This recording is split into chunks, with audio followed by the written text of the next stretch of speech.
Hello, my friend. Today I bring you another lost legend from the depths of Middle-earth. Close your eyes, feel the magic surround you. Our journey begins.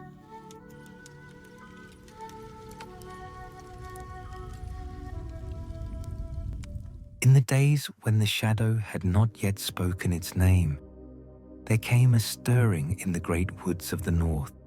The leaves spoke of it first, those ancient tongues of beech and oak that had known starlight before the sun was kindled.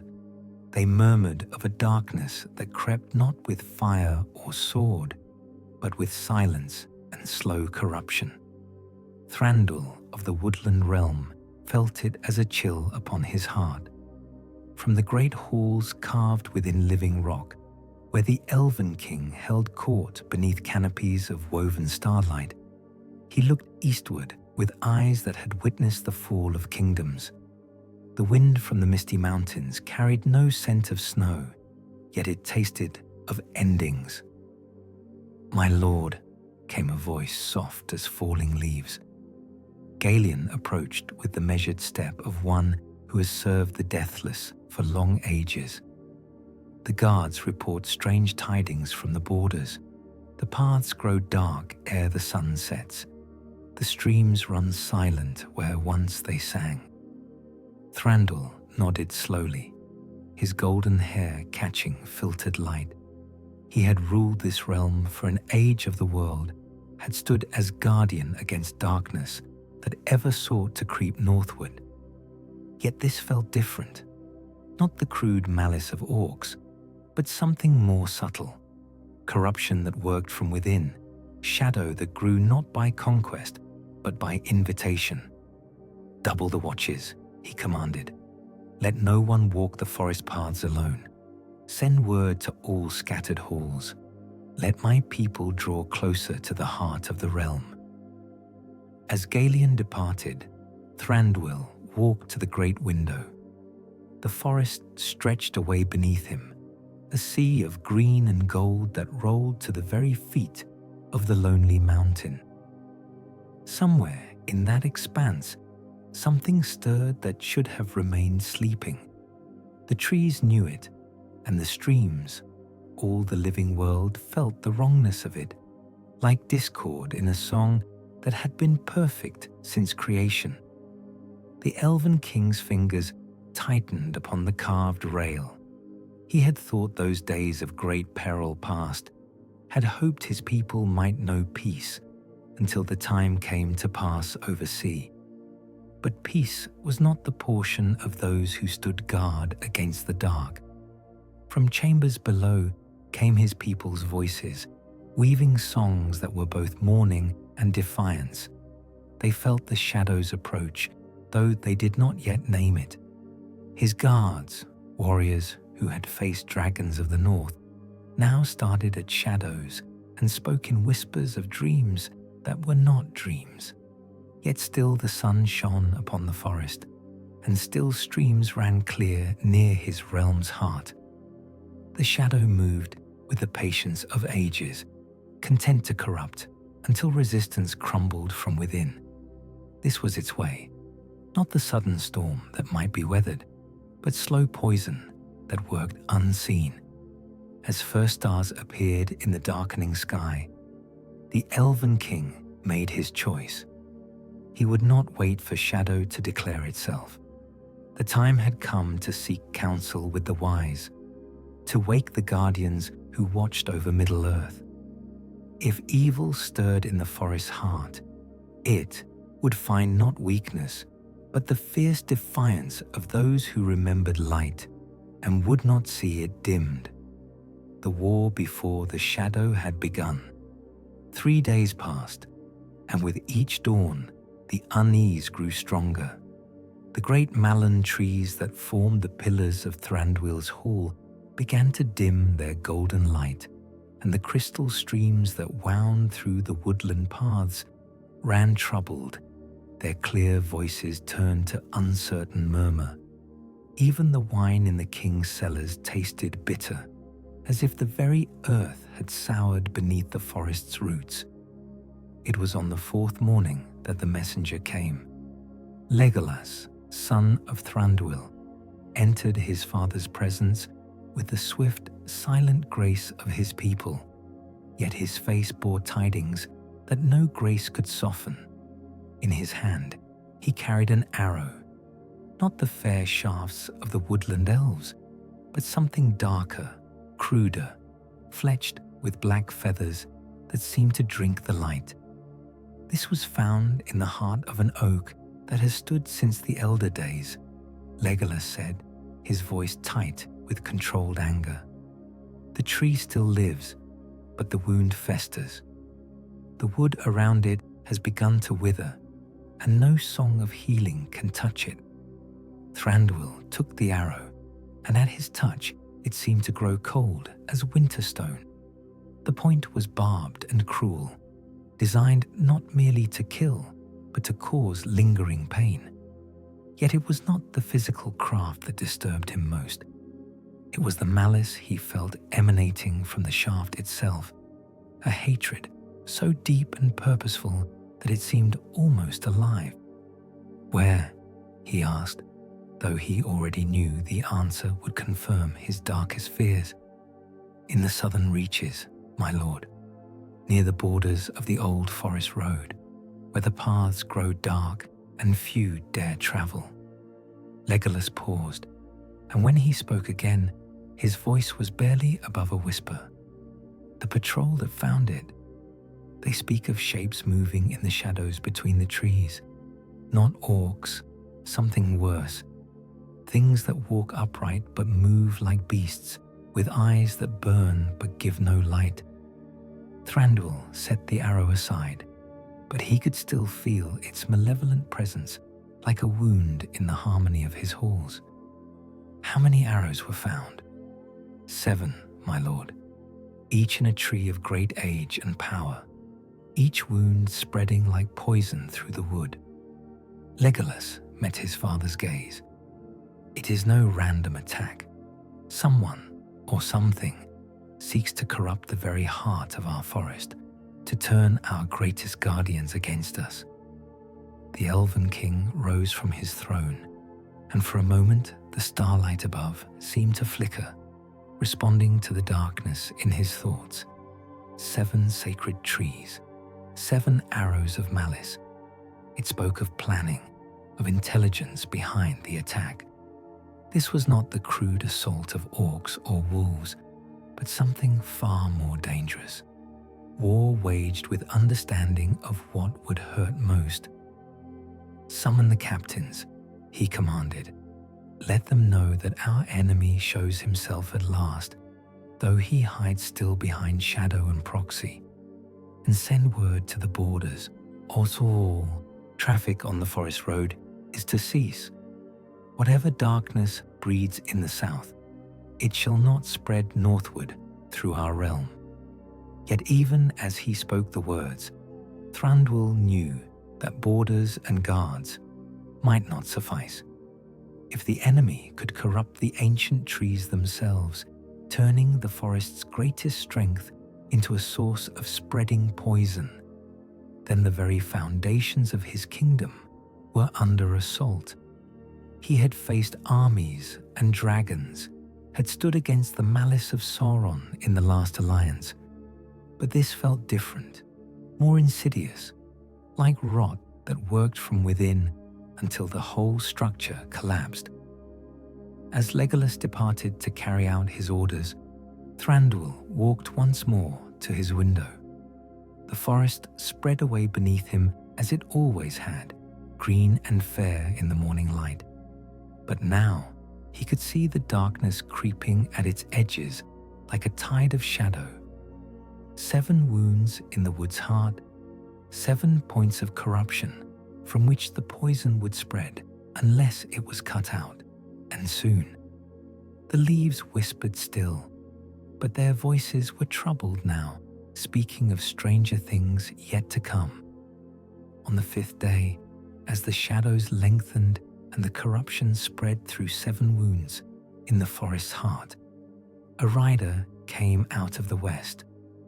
He travelled the old forest road despite the king's decree, but no guard challenged him, for there was about him an air of ancient authority that even the woodland elves recognized. His horse was grey as storm clouds, and his cloak was the colour of evening sky. And though he rode alone, he seemed to carry with him the weight of great councils and distant watching. Gandalf the Grey had come to the Woodland Realm. The sentries who saw him pass spoke later of how the very trees seemed to bend toward him in greeting, and how the poisoned wounds in the great oaks grew quiet at his approach, as if even corruption paused in the presence of one who had walked in the light of Valinor. Yet his face was grave, and his staff, that rod of power carved from wood older than the forests of Middle-earth, seemed to thrum with barely contained force. He did not request audience with King Thranduil. He did not wait in the outer chambers or observe the courtesies that even the great among the wise showed to the rulers of the free peoples. Instead, he rode directly to the king's hall, and the great doors opened before him as if responding to a word of command that none heard but all felt. Thranduil was standing before his window, gazing out at the diseased trees that marked his realm's growing peril, when the wizard entered. He did not turn, though he felt the change in the air as surely as if lightning had struck nearby.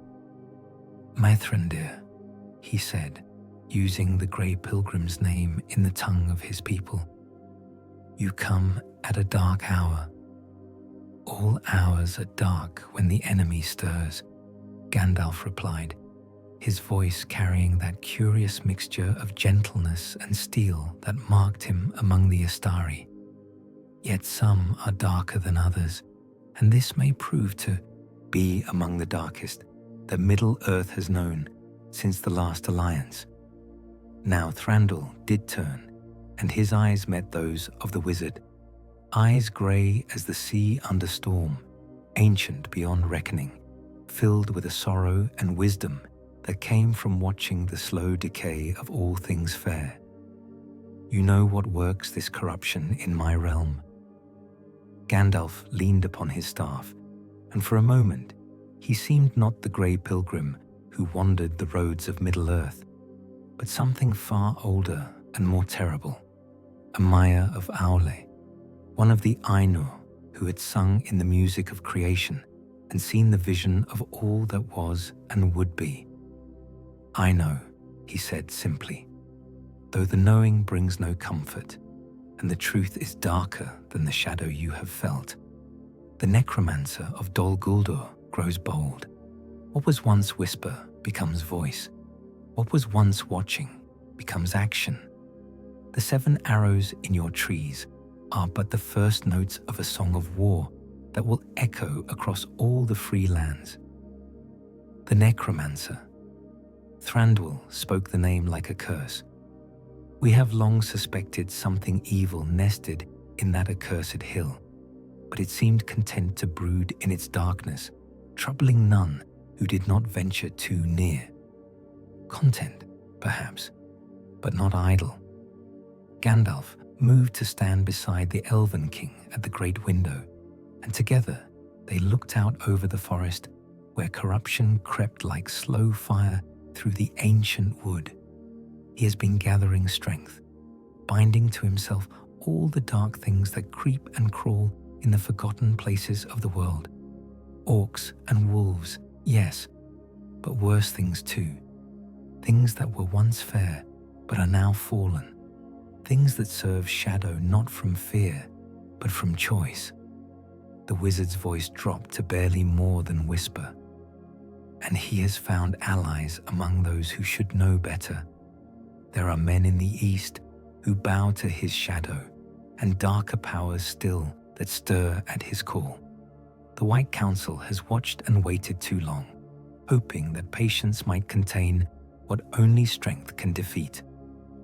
Thranduil felt a chill deeper than winter settle in his bones. "You speak of war," I speak of necessity." Gandalf's grip tightened on his staff. "The corruption in your trees is but the beginning. Soon he will move openly, and when he does, every free people of Middle-earth will need to choose: stand together in the light or fall separately into shadow." Through the great window, they could see the sun setting behind the western mountains, and in the gathering dusk, the 7 wounds in the forest glowed with sick phosphorescence, spreading their poison ever wider through the realm's heart.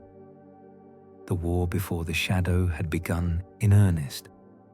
When dawn broke over the Woodland Realm, it brought with it a sight that chilled the heart of every elf who looked southward.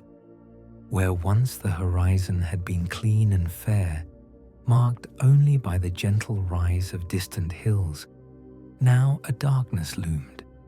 Not the natural shadow of cloud or mountain, but something that seemed to drink the very light from the sky around it. Dol Guldur had revealed itself at last.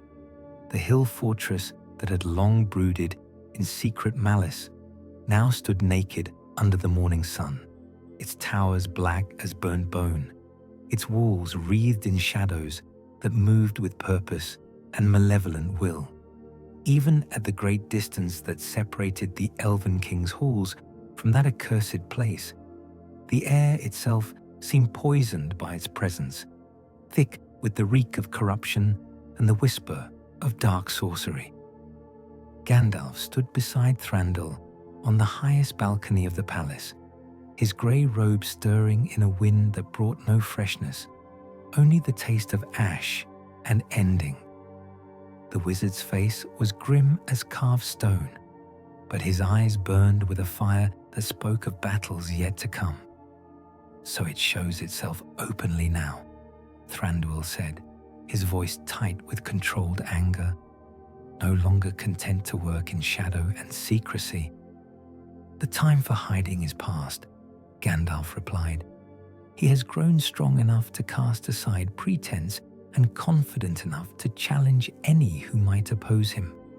See how the very air bends around his stronghold.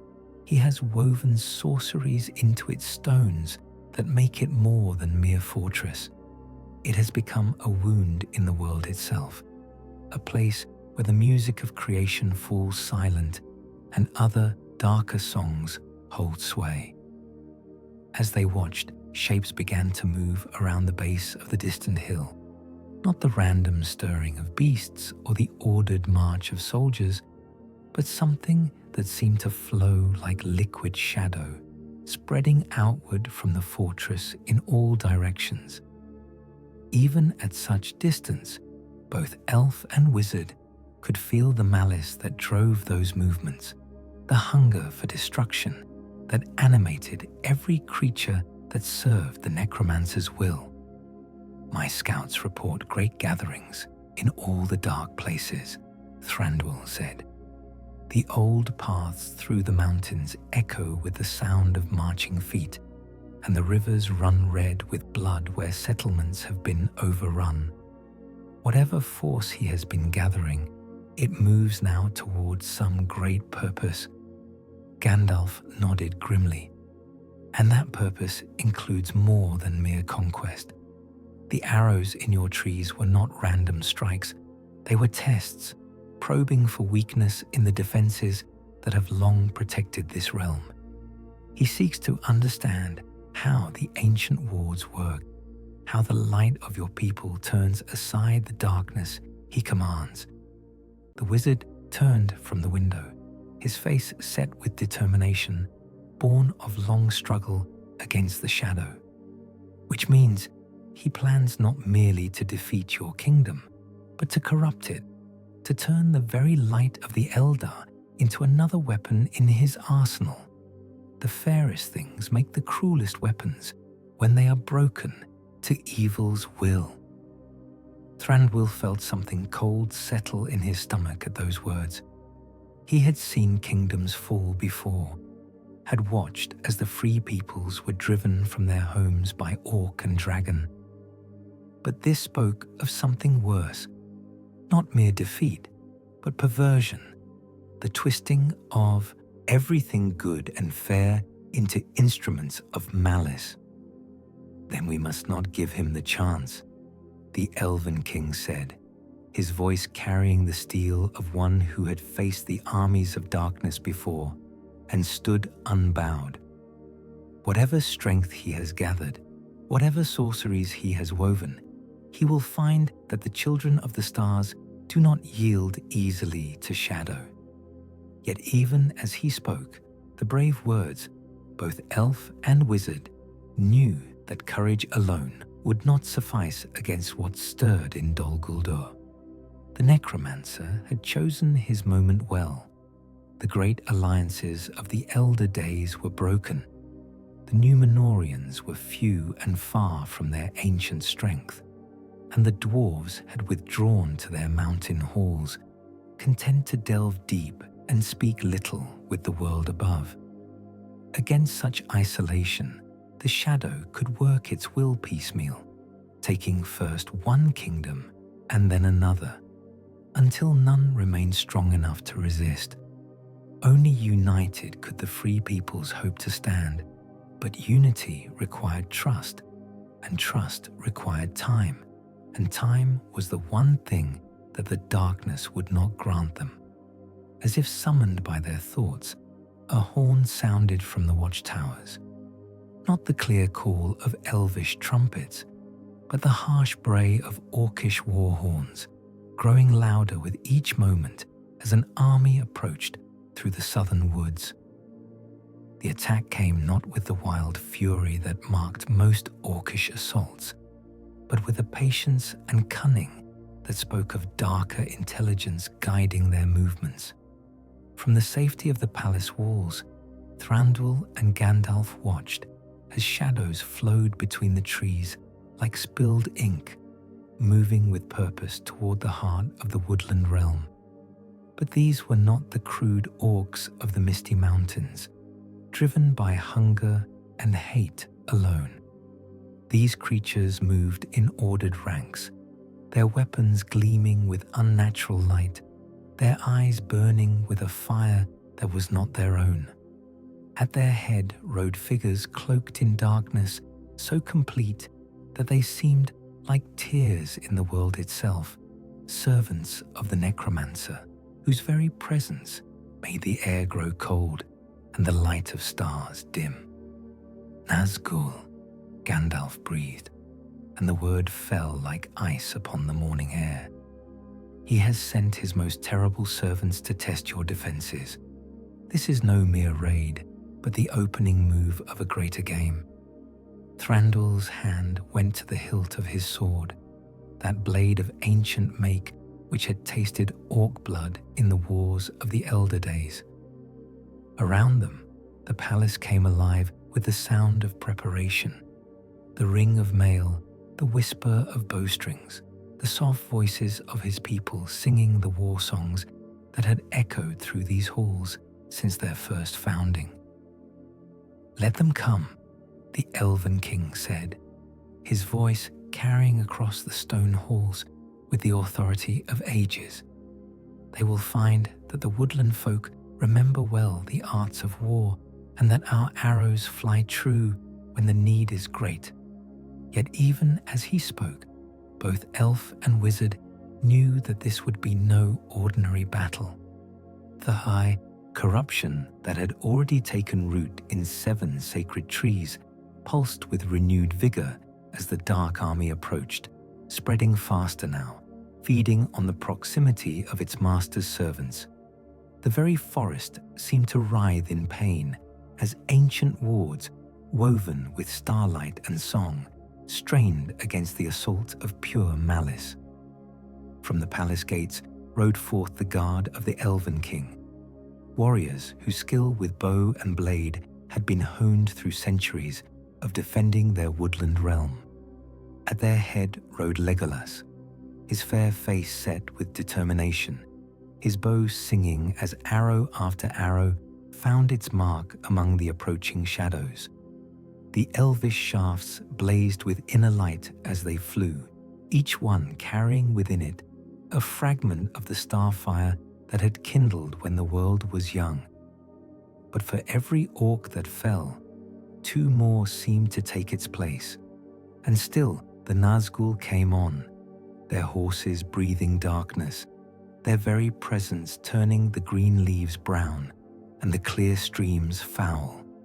Where they passed, the corruption spread like wildfire, ancient trees withering in moments, their death cries echoing through the forest like the screams of murdered children. Gandalf raised his staff, and suddenly the grey wood blazed with white fire, pushing back the shadows that pressed close around the palace walls. His voice rose in words of power, speaking in the ancient tongue of Valinor, calling upon the light that was before the sun and moon were made. For a moment, the attack faltered, the creatures of darkness shrinking back from the radiance that surrounded the wizard like armor. But the respite was brief. The Nazgul raised their own voices in response, and their cry was like the sound of breaking glass, of hope dying, of all fair things withering under winter's touch. The light of Gandalf's staff flickered and dimmed, and once more the shadows pressed forward, hungry for the radiance they sought to devour. "They are too strong," Thranduil said, his voice tight with the bitter recognition of one who had seen too many doomed battles. "Whatever power the necromancer has given them, it grows with each passing moment. Soon they will overwhelm our defenses entirely."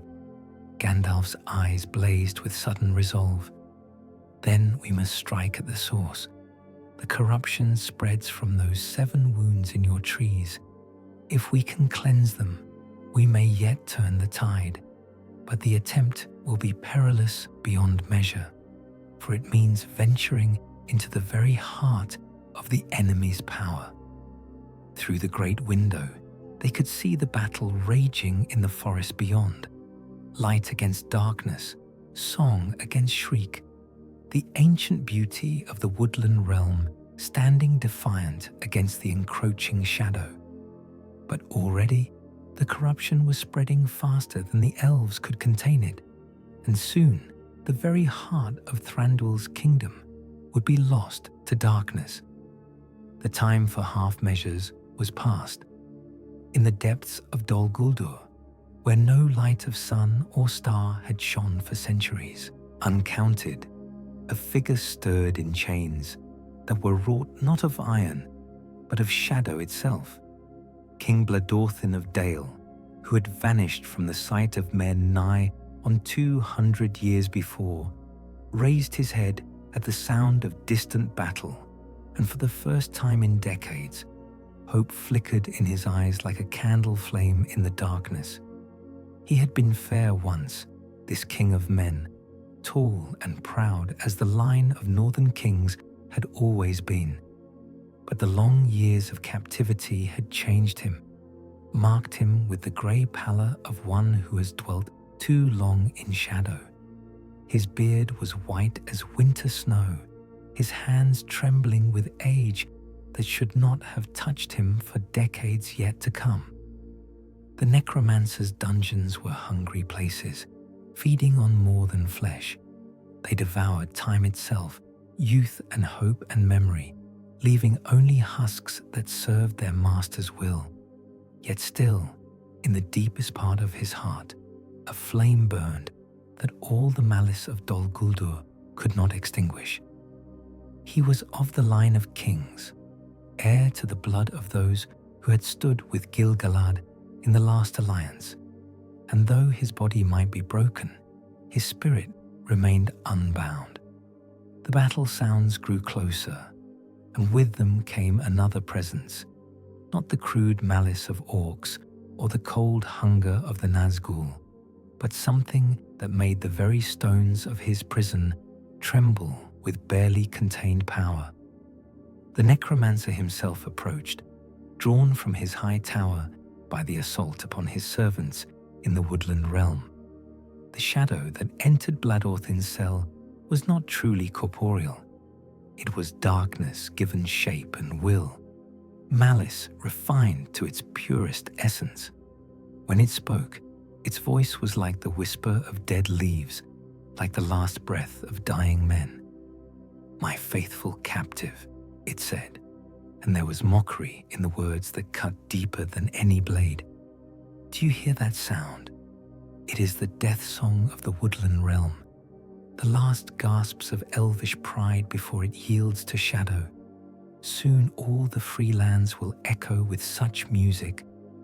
Bladorthin raised his head, meeting the burning gaze that served the shadow for eyes. "I hear something else, necromancer. I hear the sound of your enemies drawing near. For all your power, for all your servants, still they dare to challenge you. That speaks not of your strength, but of your weakness." The shadow's laugh was like breaking glass. "Weakness? I who have bound kings in chains of shadow, who command the very dead to rise and serve my will. Even now my servants spread corruption through the heart of Thranduil's realm. Soon his precious trees will serve my purposes, and the light of his people will be extinguished forever. Yet still you keep me here," Bladorthin said, his voice growing stronger with each word. "Still you seek to break what cannot be broken, to corrupt what will not yield. If you were truly as powerful as you claim, you would have no need of prisoners or torment or slow corruption. You would simply take what you desired." For a moment, the shadow seemed to waver, and in that wavering, Bladorthin glimpsed something that made his blood run cold. Behind the mask of absolute malice was something far worse. Not evil triumphant, but evil desperate, lashing out because it knew that time grew short and its enemies grew strong. "You know something," the king whispered. "Something that frightens you. What is it, necromancer? What knowledge do you guard so jealously in your tower of shadow?" The shadow recoiled as if struck, then surged forward with renewed malice. "Silence. You know nothing of my purposes, nothing of the great work that unfolds. Soon the Master will return, and all Middle-earth will bow before his might. The ring..." But the words cut off abruptly, and Bladorthin felt the shadow's attention turn elsewhere, drawn by some new urgency. Through the stone walls came the sound of spell song, clear and bright as silver bells, pushing back the darkness that had reigned in Dol Guldur for so long. "Gandalf," the shadow hissed, and there was fear in the name, real fear beneath all the malice and pride. "The grey fool dares much, coming here while his allies are pressed so sorely. But he will find that my fortress holds secrets darker than he dreams." The necromancer's presence withdrew, flowing like smoke toward the upper levels of the fortress, leaving Bladorthin alone in his cell once more. But the King of Dale was no longer despairing. The shadow had revealed more than it intended, and now he understood at least part of the greater game that was being played. A ring, the Master's return, and Gandalf, the Grey, climbing toward the heart of darkness with purpose that made even the necromancer afraid. The war before the shadow was more than he had dreamed.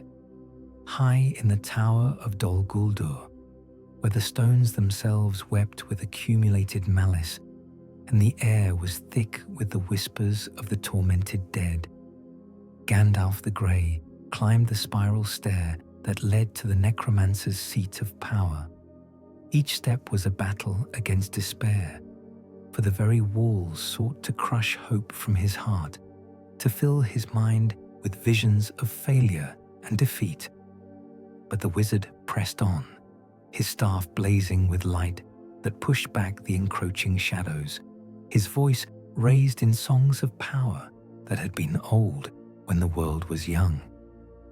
Behind him, the battle in the Woodland Realm raged on, and he could feel the corruption spreading like poison through Thranduil's domain.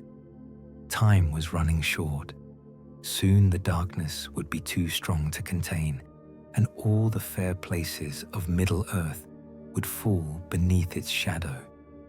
The stair ended at a door of black iron, inscribed with runes that hurt to look upon, bound with chains forged in the fires of the deep places where light had never shone. As Gandalf approached, the door swung open of its own accord, revealing the chamber beyond, a vast hall whose walls were lost in shadow, whose ceiling was the night sky itself, star-filled but cold, offering no comfort to those who gazed upon it. In the center of the hall stood a throne carved from a single block of obsidian, and upon it sat a figure wrapped in darkness so complete that it seemed like a wound in the world itself. The necromancer of Dol Guldur had revealed himself at last, and the sight was terrible beyond imagining, not for any monstrous form he bore, but for the absolute emptiness that surrounded him, the negation of all light and hope and beauty. So, the shadow spoke, and its voice was like the sound of breaking, of all fair things crumbling to dust. The grey pilgrim comes at last to my hall. Have you come to surrender, Mithrandir, to acknowledge the futility of your long struggle against the inevitable darkness? Gandalf stepped forward, his staff held high, its light blazing like a star in the consuming dark. I have come to name you for what you are, Sauron of Mordor. No longer will you hide behind titles and shadows. The time of deception is ended. The name struck the darkness like a physical blow, and for a moment the shadow writhed as if in pain. Then came laughter, terrible beyond description, the sound of joy corrupted and hope destroyed. Sauron, the voice cried, and now it was no longer disguised, but revealed in all its ancient malice. Yes, I am he whom you name, though I am much more than I was when last we met in battle. The long years of exile have taught me patience, Mithrandir. They have taught me cunning, and they have taught me that power need not always announce itself with fire and sword. The Dark Lord rose from his throne, and though he bore no physical form, his presence filled the hall like a tide of corruption. See how easily your precious Woodland Realm falls to my touch. The ancient trees that should have been its greatest defense now spread my poison throughout the land. Soon every living thing in that fair country will serve my will, and its king will kneel before my throne. You speak of victories not yet won, Gandalf replied, though he could feel the weight of malice pressing against his defenses like a mountain of shadow. The light of the Eldar is not so easily extinguished, and there are powers in Middle-earth that you have not yet accounted for. Powers? Sauron's voice held cruel amusement. You mean the wise, do you not? That collection of fools and dreamers who meet in secret and speak brave words while darkness gathers around them. Where are they now, Mithrandir? Where is Saruman the White with all his lore? Where is Galadriel with her mirror and her ring of power? You stand alone in my fortress, as you have always stood alone when the hour of testing came. The Dark Lord's presence pressed closer, and Gandalf felt the chill of despair beginning to seep into his bones. But I offer you a choice, Grey Fool. Join with me now, as you should have done long ago. Help me bring order to this chaotic world, and I will grant you a place of honor in the new realm I shall build. Refuse, and watch as everything you have fought to protect crumbles to ash." For a moment, Gandalf seemed to waver, the light of his staff flickering like a candle in a storm. But then his voice rose clear and strong, speaking words in the high tongue of Valinor, calling upon powers that predated the shadows of the world. "I am Gandalf the Grey, servant of the secret fire, wielder of the flame of Anor. You cannot pass. The dark fire will not avail you, flame of Udun." Light blazed from his staff with such intensity that even Sauron's shadow recoiled, and for a moment the hall was filled with radiance that revealed its true nature. Not the vast chamber of power it appeared, but a ruin of broken stone and twisted metal, a place where hope came to die. "Fool!" Sauron's voice rose to a shriek of rage. "You delay the inevitable. Even now my armies gather, and soon all Middle-earth will acknowledge my dominion. The ring stirs, Mithrandir. Can you not feel it? Soon my precious will return to me, and then no power in heaven or earth will stand against my might." But Gandalf was already retreating, his purpose accomplished. He had learned what he came to discover, confirmation of his darkest fears, proof that the shadow they faced was indeed Sauron returned, a knowledge of the terrible weapon that gave the Dark Lord his confidence. The One Ring lived still, and somewhere in Middle-earth it waited to be found. The confrontation in the High Tower sent shockwaves through all of Dol Guldur, and in the depths of the fortress, King Bladorthin felt the stones themselves tremble with the force of powers unleashed. The chains that bound him, wrought of shadow and malice rather than mere metal, suddenly grew loose, their strength wavering as their master's attention was drawn elsewhere. This was the moment he had waited for through 2 centuries of captivity. With strength born of desperation and long-nursed hope, the King of Dale broke free from his bonds and stumbled toward the door of his cell. The corridors beyond were chaos, orcs running in all directions, their crude voices raised in panic as the fortress shook around them. The necromancer's servants had grown complacent in their long dominion, unprepared for the possibility that their master might face a challenge he could not easily overcome. Bladorthin moved through the confusion like a ghost, his pale form drawing no attention from creatures whose eyes were fixed on the battle raging above. He knew these passages well, too well, for he had been dragged through them countless times during his captivity, taken to witness horrors that were meant to break his spirit.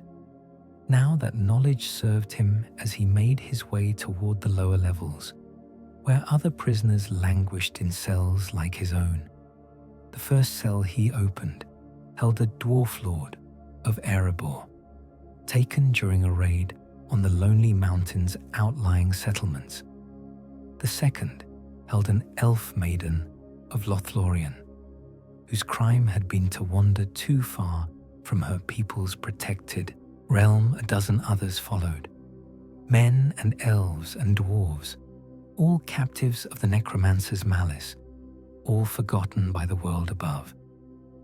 "Come," Bladorthin whispered to each in turn. "The Grey Wizard has come to challenge our captor, and in that challenge lies our only hope of freedom."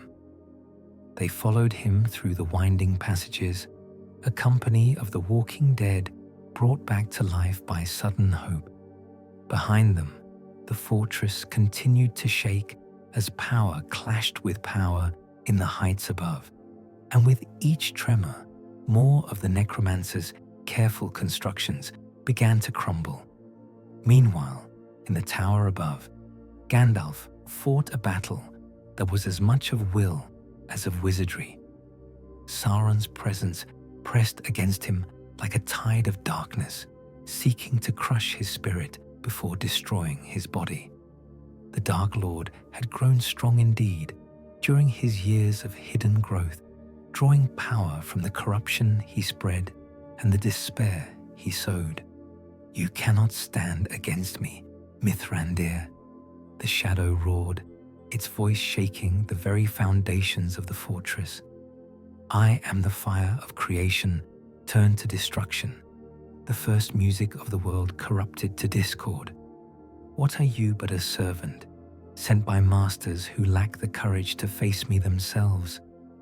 Gandalf's staff blazed brighter, its light carving sharp shadows in the darkness of the hall.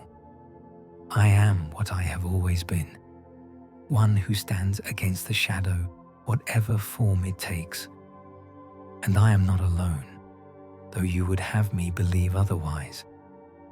Even as he spoke, the wizard could feel other powers stirring across Middle-earth, awakened by the clash of light and darkness in Dol Guldur.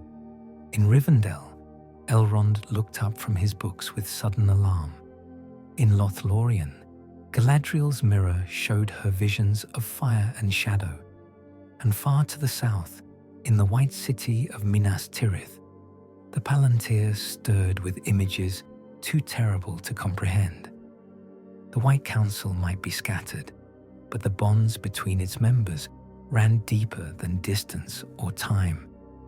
When one of their number faced the ultimate test, the others felt it in their bones. "Feel them, do you?" Sauron's voice held cruel amusement. "Your precious allies, safe in their hidden refuges while you face the darkness alone. They will not come, Mithrandir. They dare not risk themselves against my power, not when they know that defeat would mean not merely death, but corruption beyond imagining." But even as the Dark Lord spoke, his attention was drawn elsewhere, to the lower levels of his fortress, where his prisoners were escaping, where the careful work of centuries was beginning to unravel. The freed captives carried with them not merely their own lives, but knowledge of his plans, understanding of his weaknesses, proof that the necromancer of Dol Guldur was indeed Sauron returned. "No," the shadow shrieked, its perfect composure finally cracking. "They must not escape. They know too much."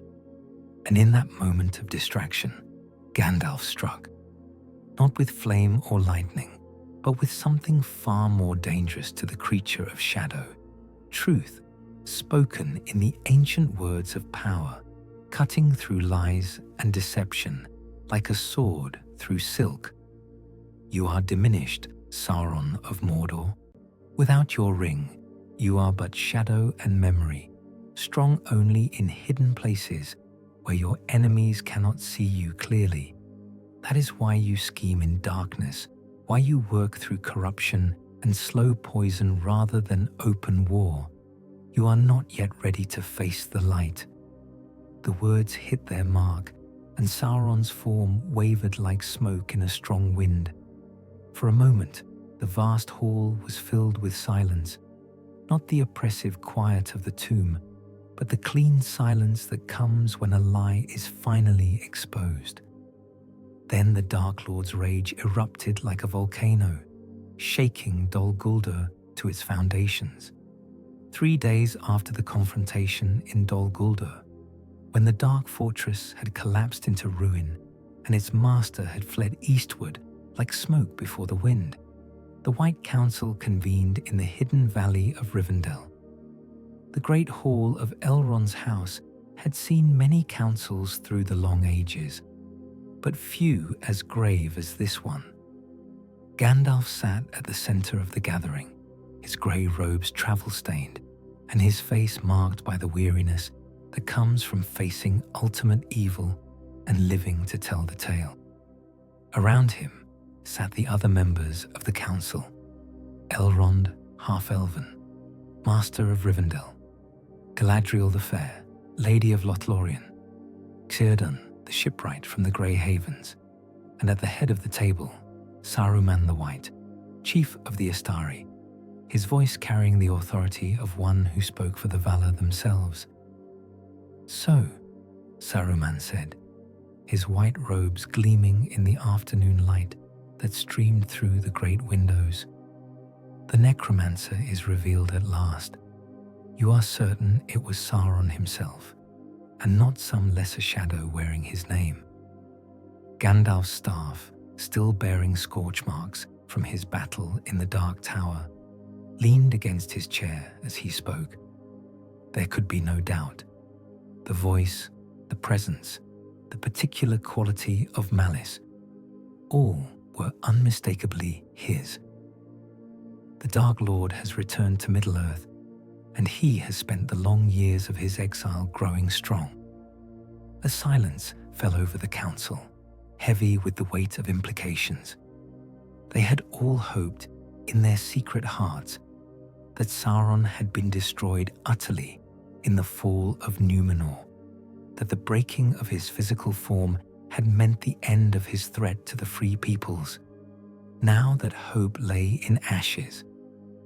"Yet he fled before you," Galadriel observed, her voice carrying the music of distant waters and ancient starlight.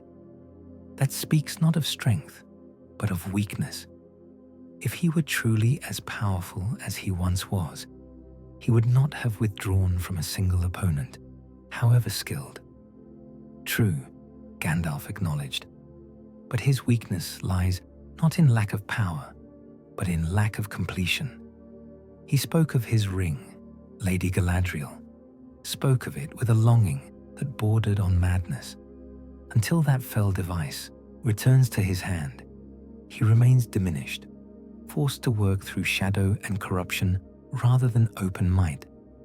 Elrond leaned forward, his ageless face grave with concern.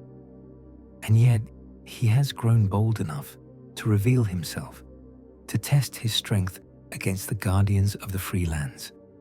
The attack on Thranduil's realm was but the beginning, a probe to test our defenses and resolve."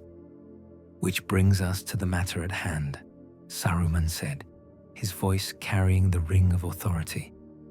The ring of power that Sauron made in secret, pouring into it his malice and his will to dominate all life. It remains hidden somewhere in Middle-earth.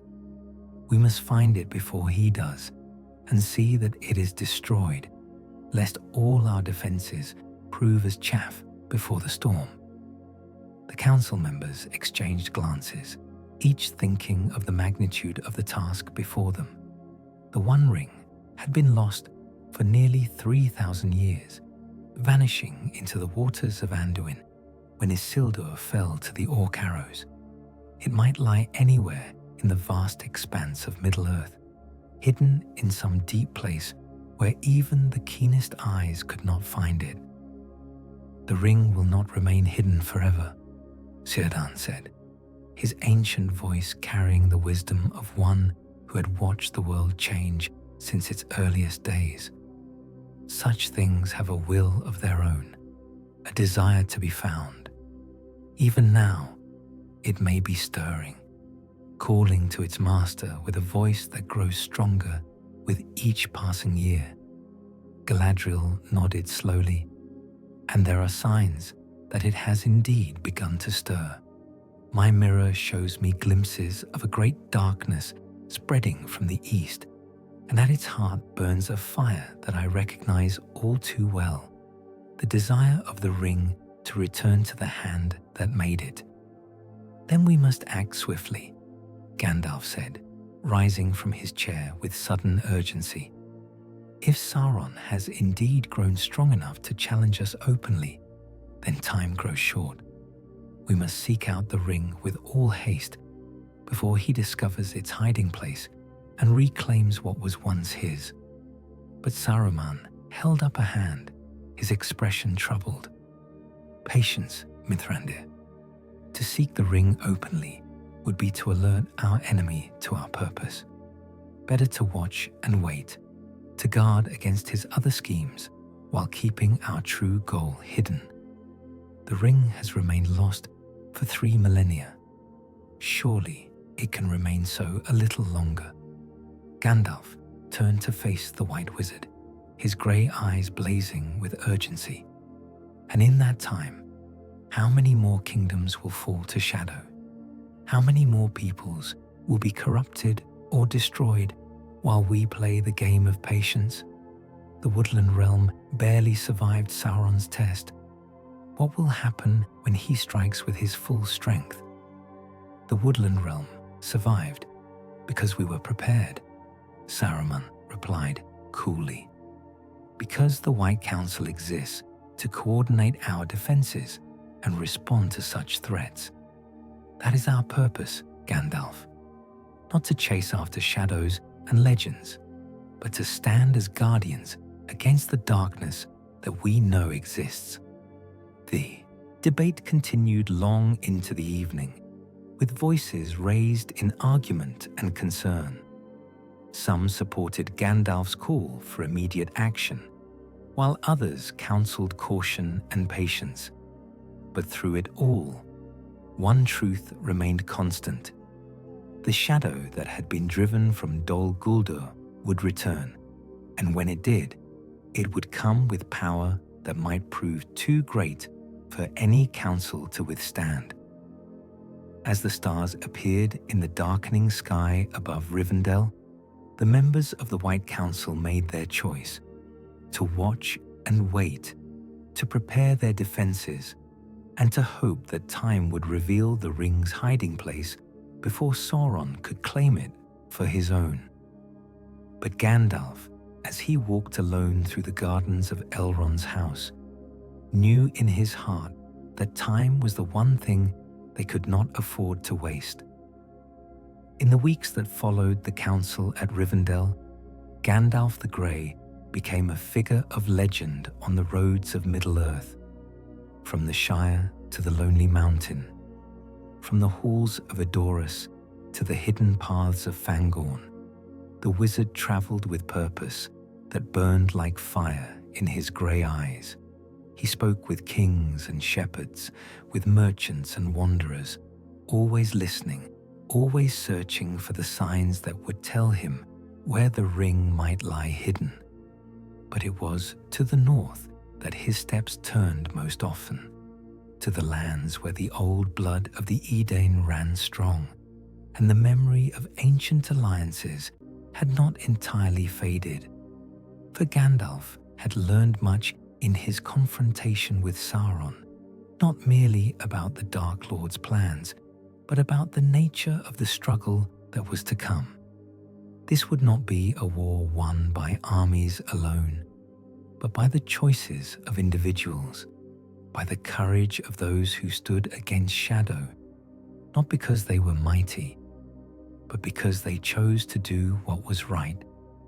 And in the north, among the descendants of those who had stood with Gil-galad in better days, such courage might still be found.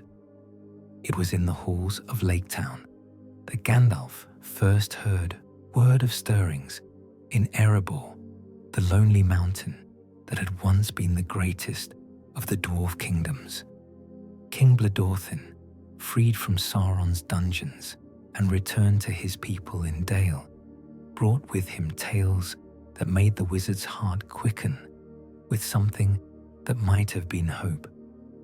The dwarves grow restless, the king told Gandalf as they walked along the shores of the long lake, watching the sun set behind the mountain's peak.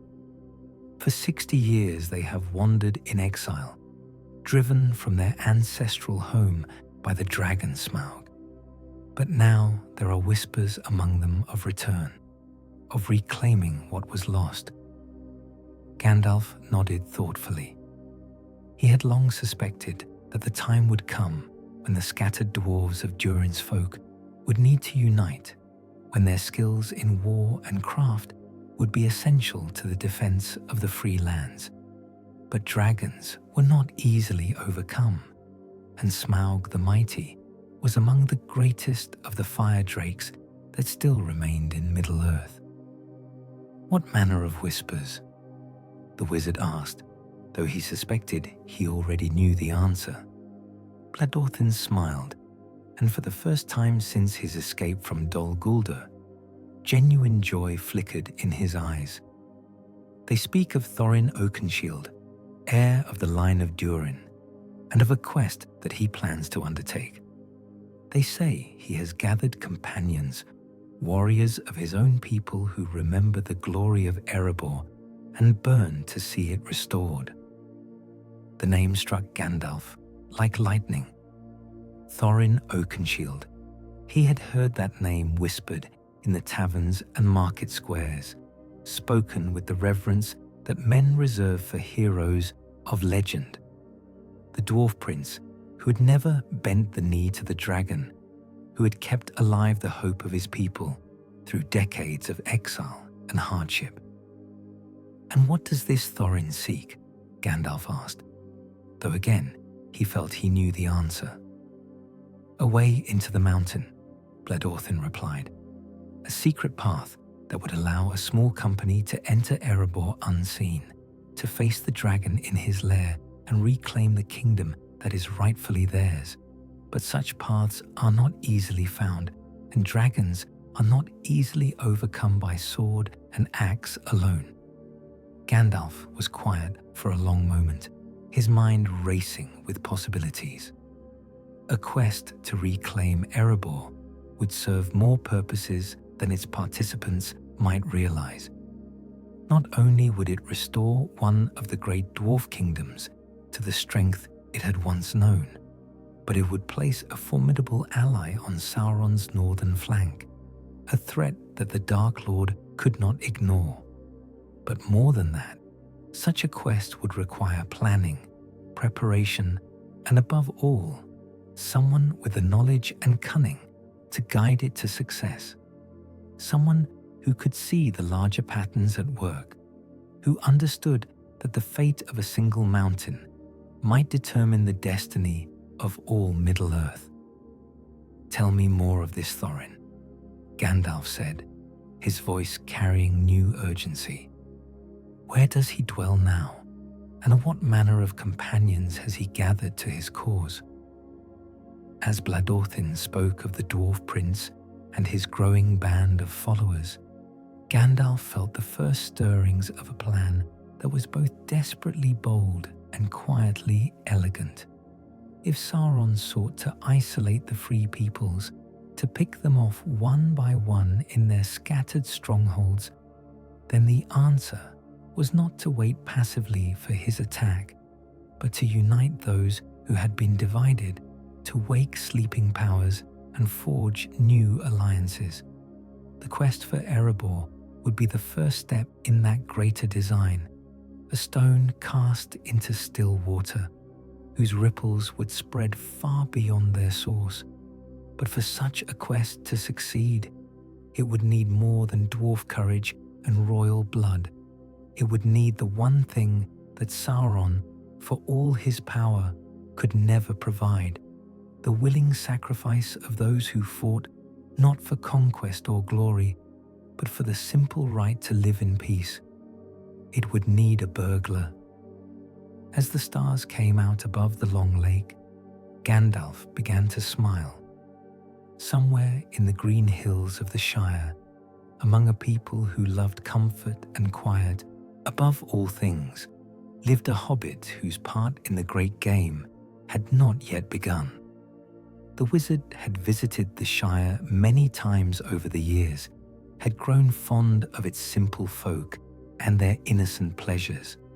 But innocence, rightly guided, could prove the most powerful weapon of all against the corruption that spread from the east.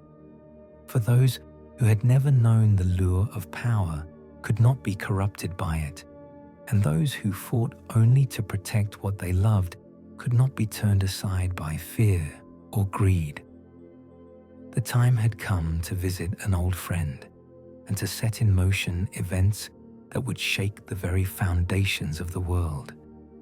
In the green hills of the Shire, where the seasons turned with gentle certainty and the greatest concerns were the ripeness of pipeweed and the quality of the year's harvest, Bilbo Baggins of Bag End sat in his garden and watched the morning mist rise from the waters of the Bywater pool. He was, by Hobbit standards, approaching the respectable age of 50, settled in his comfortable hole with his books and his maps and his quietly eccentric ways. The other hobbits of Hobbiton regarded him with the fond tolerance they reserved for those whose bloodline carried just a touch of the adventurous. His mother had been a Took, after all, and everyone knew what came of Took blood when it was stirred. But for the most part, Bilbo seemed content with his quiet life, tending his garden, writing in his journal, and entertaining the occasional visitor with stories and good food. Yet on this particular morning, as he sat with his pipe and his breakfast and watched the sun climb higher in the eastern sky, Bilbo felt a strange restlessness stirring in his heart. It was not the familiar itch for adventure that sometimes came with spring, that had been mostly dormant for years now. This was something else, a sense that the world beyond the Shire's borders was changing, that great events were stirring in the wide lands where he had never travelled. He had felt it first 3 weeks ago, on the night when the very air seemed to tremble with distant thunder, though no storm clouds were visible in the sky. The dogs had howled that night, and the horses in their fields had stamped and whickered with unease. Even the usually placid sheep had huddled together in their pastures, as if sensing some predator that their simple minds could not name. Since then, the feeling had only grown stronger. Travellers on the Great East Road spoke of strange tidings from the southern lands, of forests that had grown dark and unwelcoming, of paths that led nowhere, of settlements found empty with no sign of what had become of their inhabitants. The rangers who sometimes passed through the Shire on their mysterious errands had increased their patrols, though they spoke little of their purpose to the local folk.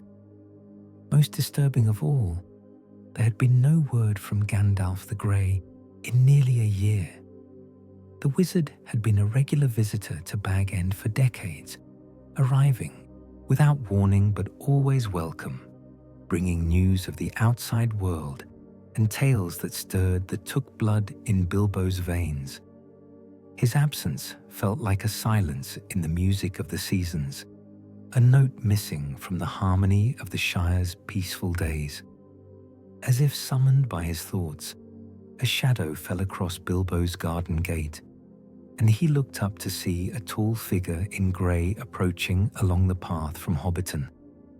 The wizard's pointed hat was unmistakable, even at a distance, as was the staff he carried, and the way the very air seemed to brighten around him as he walked.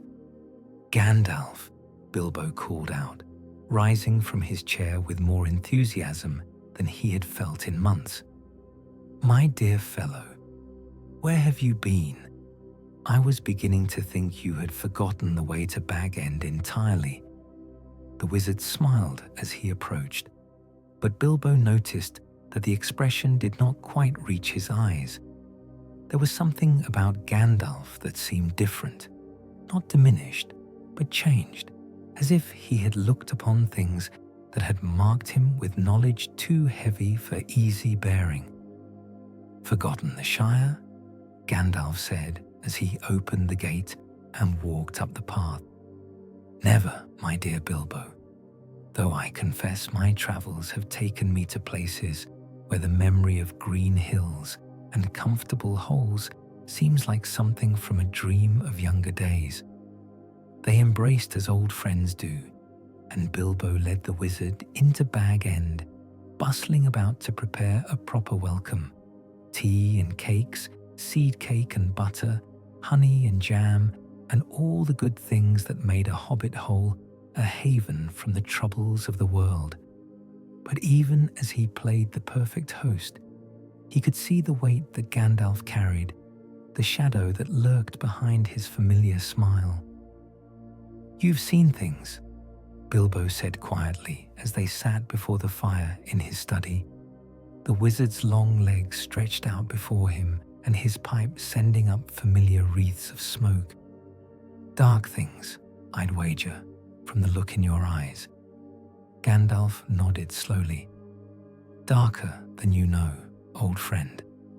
The peace of the Shire is more precious than its folk realize, for it may not endure much longer. The world grows dangerous, and the shadows lengthen in places that have long known light. And you're here to warn me? Bilbo asked, though he suspected the answer was more complex than that. To tell me that even the Shire is not safe from whatever troubles brew beyond our borders. In part, Gandalf admitted, but also to remember what it is we fight to preserve. In my recent travels, I have seen much of malice and corruption, of beauty twisted to serve evil ends. The Shire reminds me that there are still places where innocence dwells, where folk can live their lives in simple contentment without thought of war or conquest. The wizard paused, studying Bilbo's face in the firelight. But innocence alone is not enough. Not when the darkness grows bold. Sometimes, those who have never known the lure of power are the very ones who must take up burdens they never sought for the sake of all they hold dear. Bilbo felt a shiver run down his spine, as if a cold wind had suddenly blown through his comfortable parlor. You're not just here for a visit, are you, Gandalf? You have something in mind, some task or adventure that you think might interest a simple hobbit like myself. Gandalf's smile was gentle, but there was steel beneath it. Nothing immediate, my dear fellow, but events are stirring in the wide world, and I have learned that the fate of kingdoms may sometimes hang upon the choices of the most unlikely folk. Keep your heart open to possibility, Bilbo Baggins. The day may come when the Shire's greatest service to Middle-earth will be the courage of one small hobbit who dares to step beyond his door. As the evening wore on and they spoke of lighter things, of books and maps, of the Shire's news and the small gossip of Hobbiton, Bilbo found himself studying his old friend's face, seeing in it the reflection of great events that cast their shadows even into this quiet corner of the world. When Gandalf finally took his leave, disappearing into the night with the silent step of one accustomed to walking dark roads, Bilbo stood for a long time in his doorway, looking out at the stars that seemed somehow brighter and more distant than they had before. The adventure was coming, whether he willed it or not. In the halls of Erebor in exile, carved into the living rock of the Blue Mountains, where Thorin Oakenshield held court among the remnants of his people, the fires burned low and the songs were mournful. 60 years had passed since Smaug the Terrible had descended upon the lonely mountain, driving out the dwarves and claiming their ancestral treasure for his own. 60 years of wandering, of watching their people scattered to the four winds, of nursing dreams that seemed to grow more distant with each passing season. Yet on this night, as autumn winds howled outside the mountain halls, there was a different feeling in the air, not the familiar weight of old sorrows, but something that might have been hope.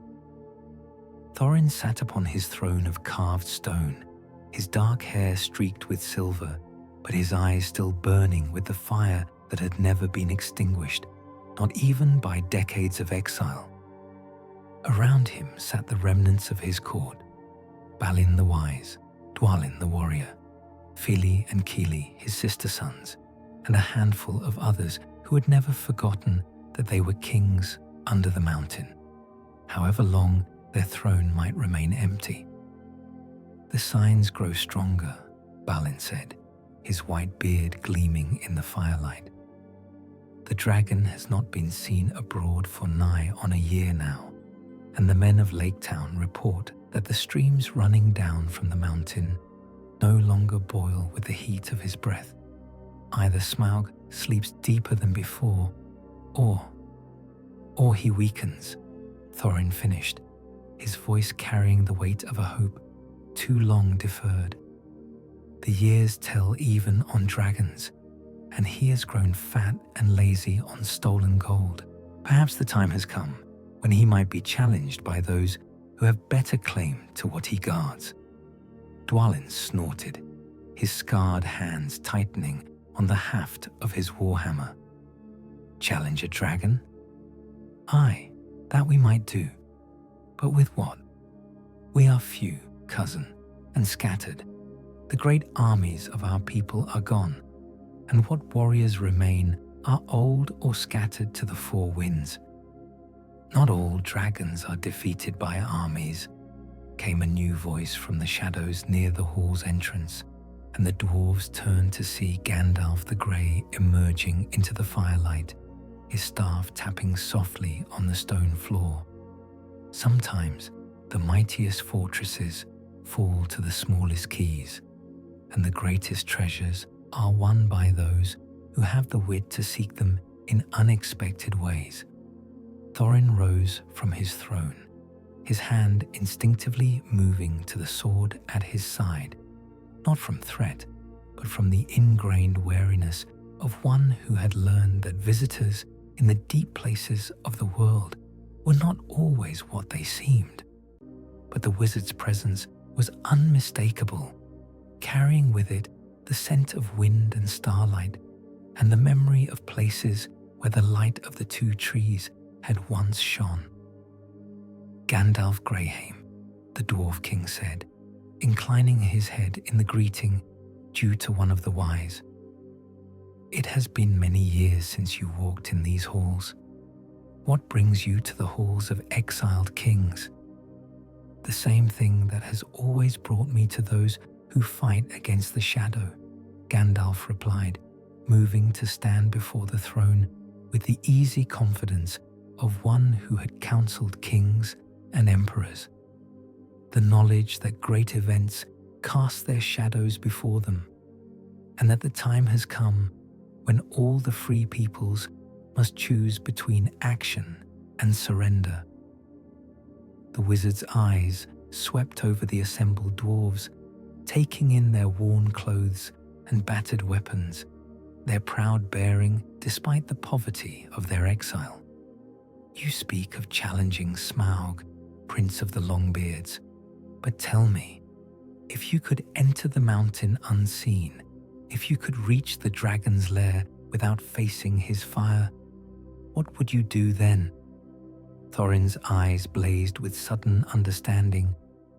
You speak of the secret door, the passage our fathers carved in the days of the mountain's glory, hidden from all eyes save those who know the ancient ways. But that path has been lost for generations, and even if it could be found, what good would it do? Smaug would smell us coming long before we reached his hoard. Would he? Gandalf asked, his voice carrying the hint of secrets yet to be revealed. Dragons are creatures of fire and pride, mighty in their strength, but perhaps not so keen in their perceptions as they believe. And there are folk in Middle-earth who have skills that even dragon sense might not detect. Folk who can move quietly when the need is great, who can walk unseen through paths that would challenge the greatest warriors. Balin leaned forward, his ancient eyes bright with interest. You speak in riddles, Gandalf. Greyheim. What manner of folk could pass where dwarves fear to tread? The wizard smiled, and in that smile was the reflection of green hills and comfortable holes, of a people who loved peace above all things, but who carried within them the courage of those who protect what they cherish. The smallest of folk, Master Balin. those whom the great powers of the world overlook because they seem too humble to matter, too content to be dangerous. I speak of hobbits, the little people of the Shire, who walk lightly on the earth and disturb nothing in their passing. Silence fell over the hall as the dwarves absorbed this, their minds struggling to reconcile the image of their mighty enemy with the possibility that he might be overcome by one of the peaceful folk of the Western lands. "A hobbit," Thorin said at last, and there was wonder in his voice, as if he spoke of some creature from legend. "You would have us trust our greatest hope to one of the small folk who never venture beyond their gardens. I would have you trust your hope to one who cannot be corrupted by the sight of gold, who will not be tempted by power or glory, who will do what is right simply because it is right." Gandalf's voice carried the weight of certainty born from long experience. The dragon expects armies and heroes, wizards and kings. He does not expect a simple burglar who wishes only to complete his task and return home to his garden. As the wizard spoke, the dwarves felt something stir within them that had been dormant for too long.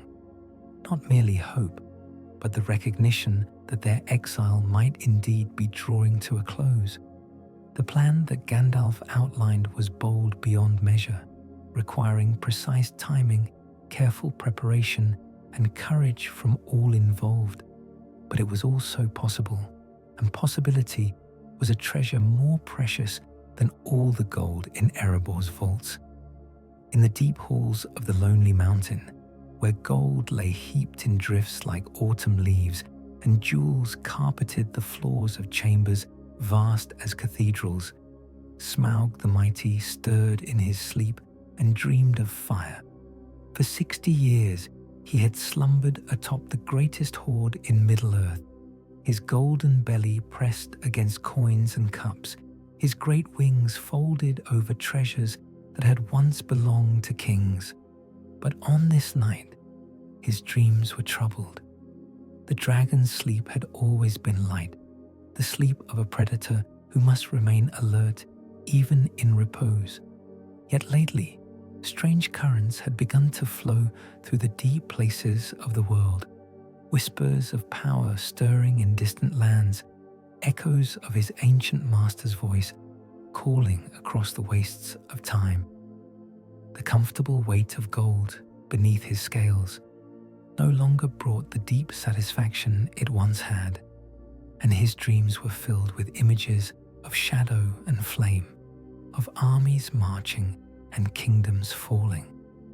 One great golden eye opened, gleaming like a malevolent star in the darkness of the treasure chamber. The pupil contracted as it focused on the familiar sight of his hoard, counting each precious item with the obsessive care that marked all his kind. Nothing had been disturbed, no coin moved from its appointed place, no jewel stolen from its resting spot. Yet something felt different, as if the very air carried the scent of change. The dragon raised his massive head, sending cascades of gold sliding down the slopes of his bed with the sound of distant waterfalls. His nostrils flared, testing the air for any trace of intrusion, any hint that thieves or heroes had dared to approach his domain. But all he could detect was the familiar smell of stone and metal, the lingering traces of old fear from the men of Laketown, the distant green scents of forest and field. And yet, Smaug's other eyes snapped open, both orbs now blazing with the fire that burned in the heart of his kind.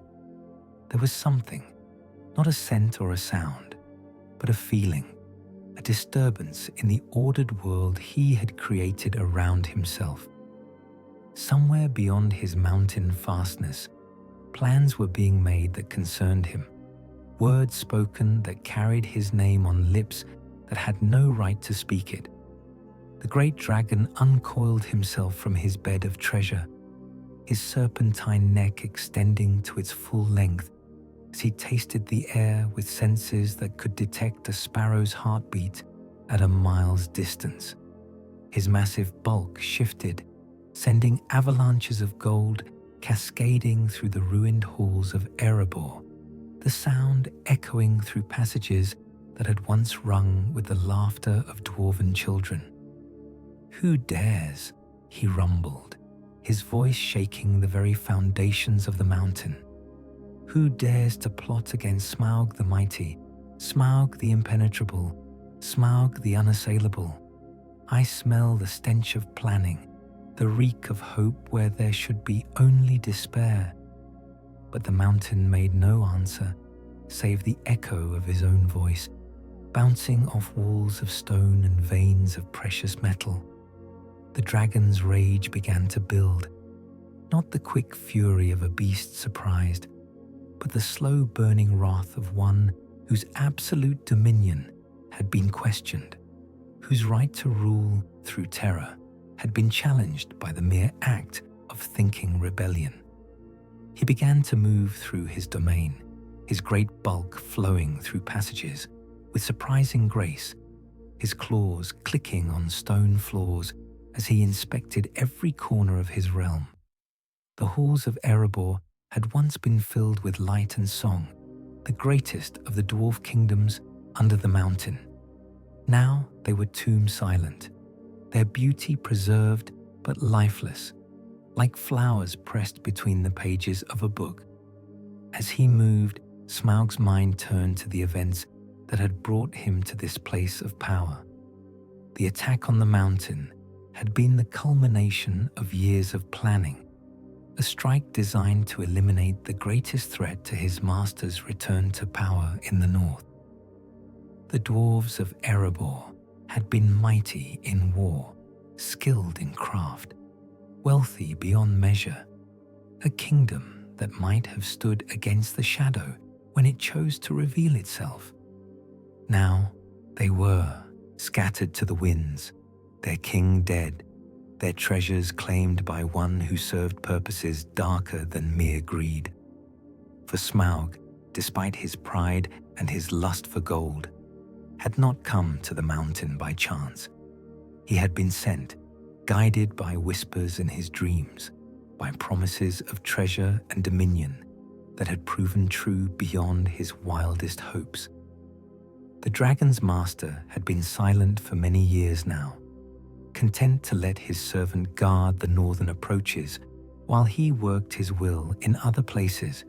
But recently, those whispers had begun again, faint at first, then growing stronger, carrying commands that made Smaug's heart race with anticipation of battles yet to come.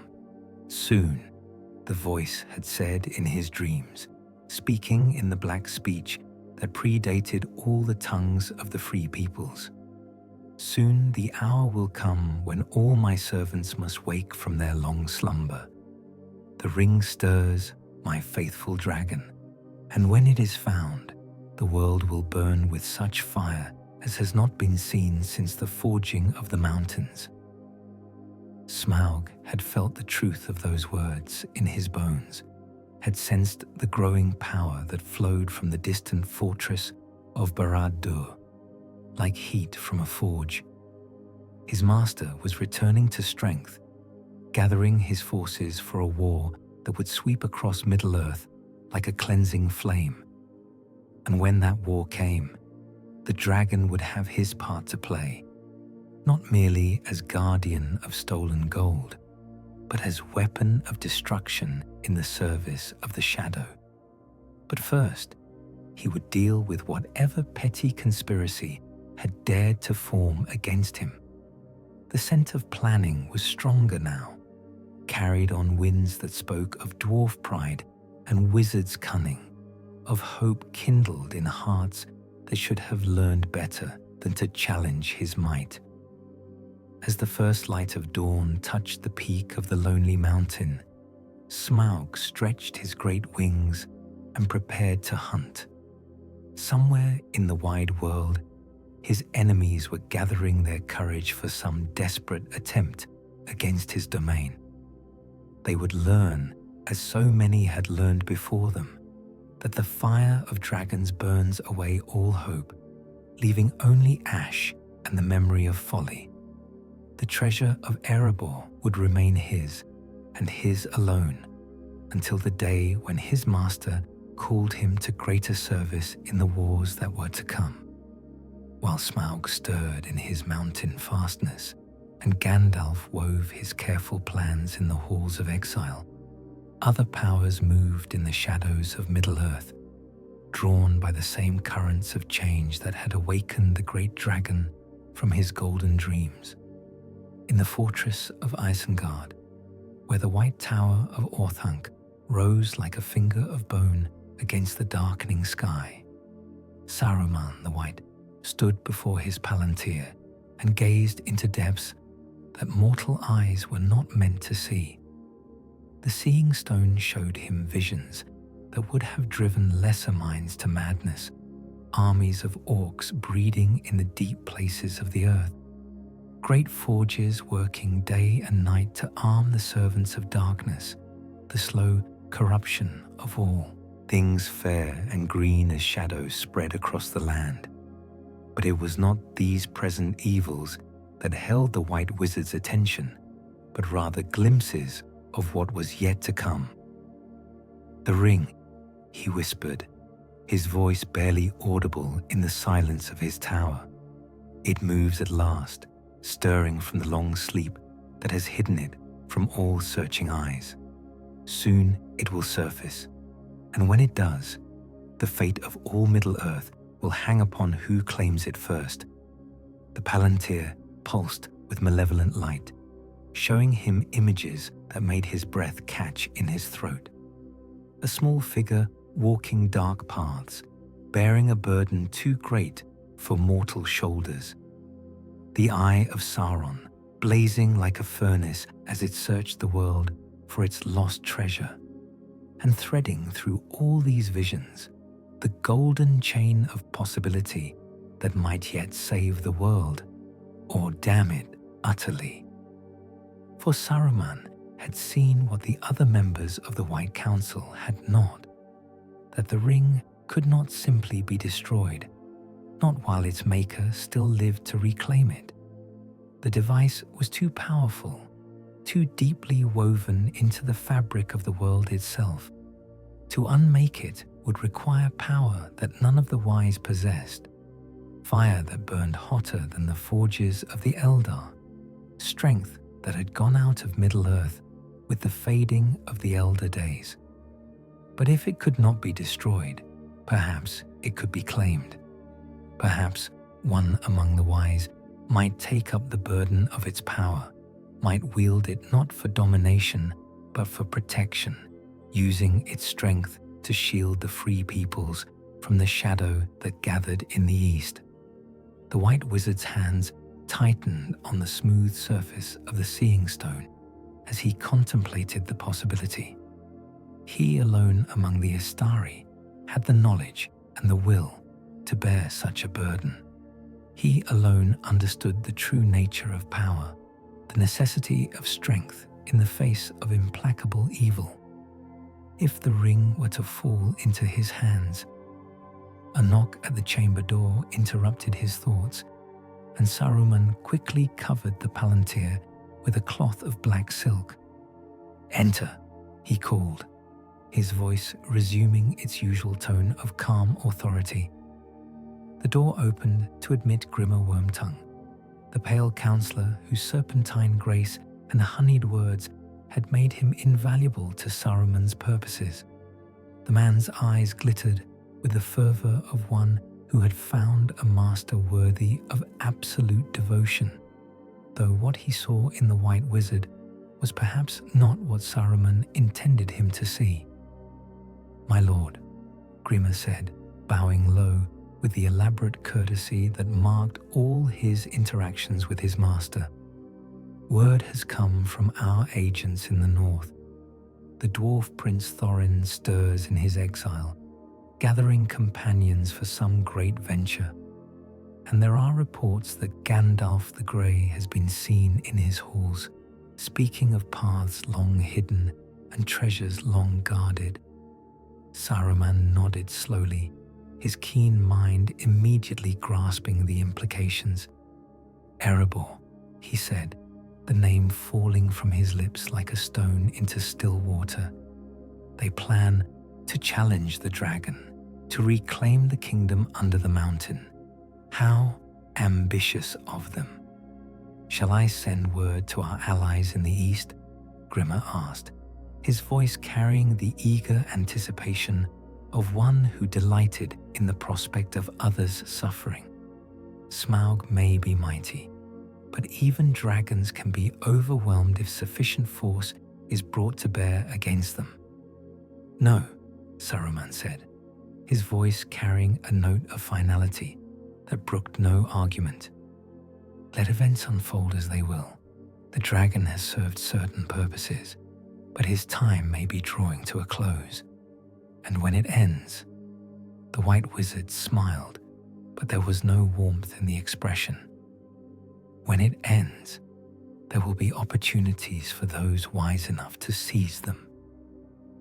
He moved to the great window that looked out over the circle of Isengard, where his servants labored day and night to forge weapons and breed warriors for the wars that were to come.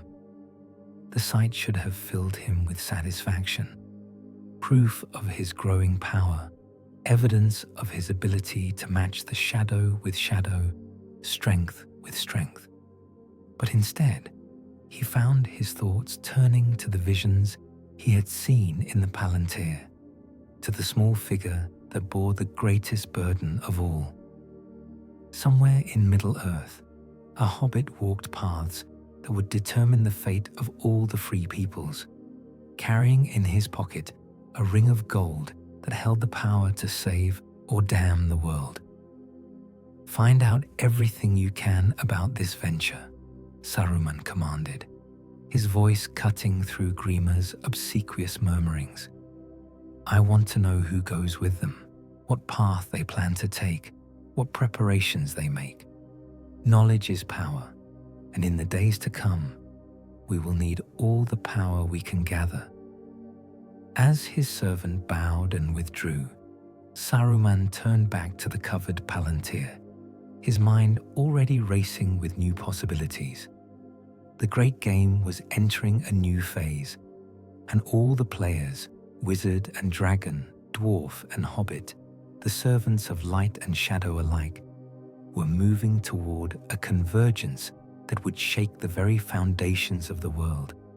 Soon, very soon, the moment would come when choices made in darkness would determine whether Middle-earth endured in light or fell beneath the shadow. And when that moment arrived, Saruman the White intended to be ready, whatever the cost to his soul or his conscience.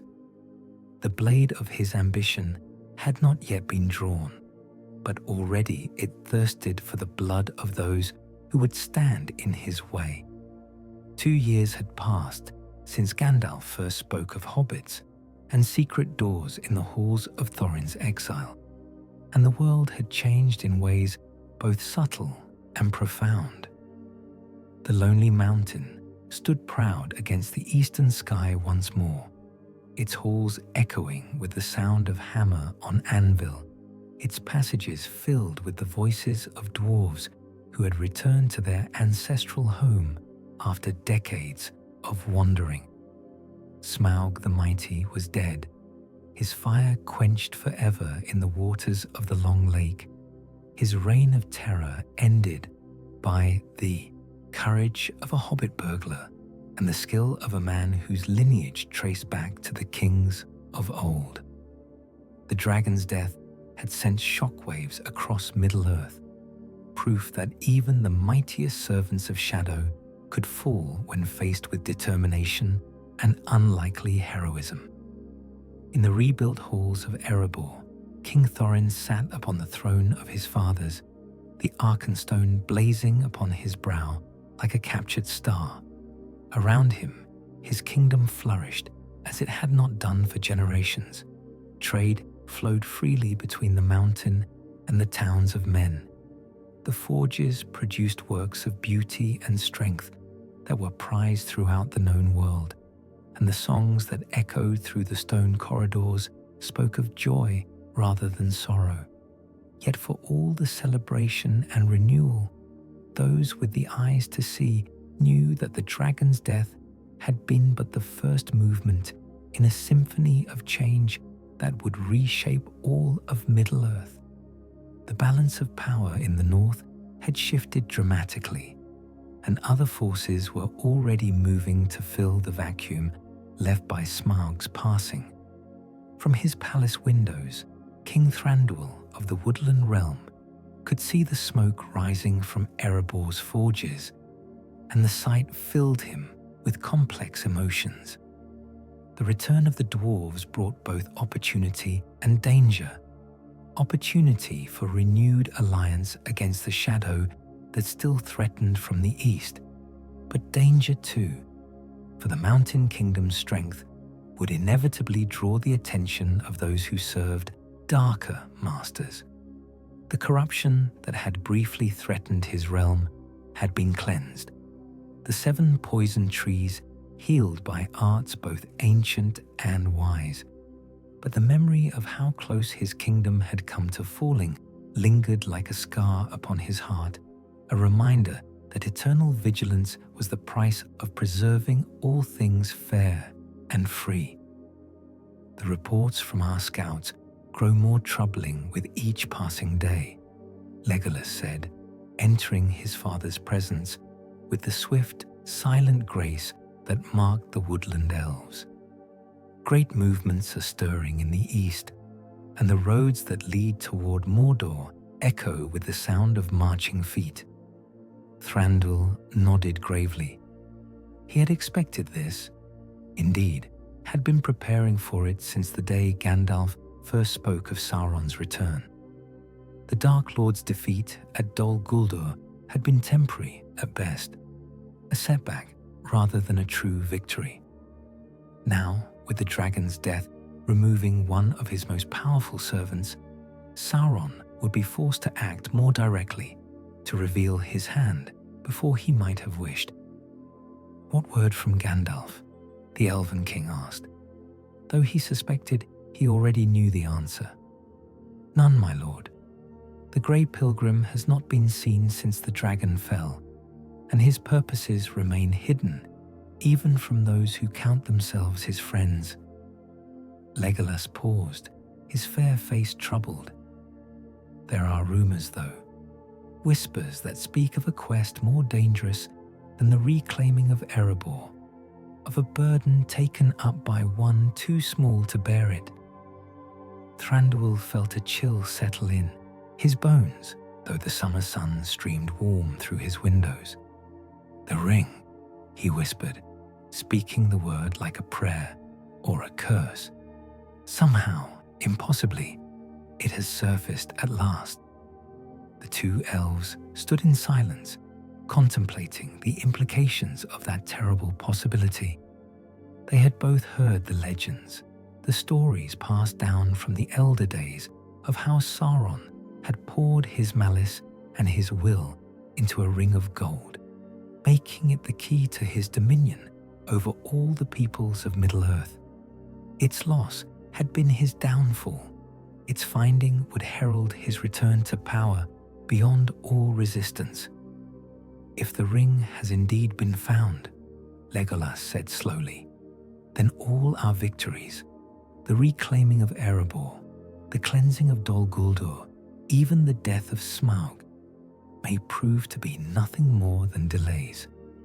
When Sauron reclaims his greatest weapon, what hope will any of us have against his might?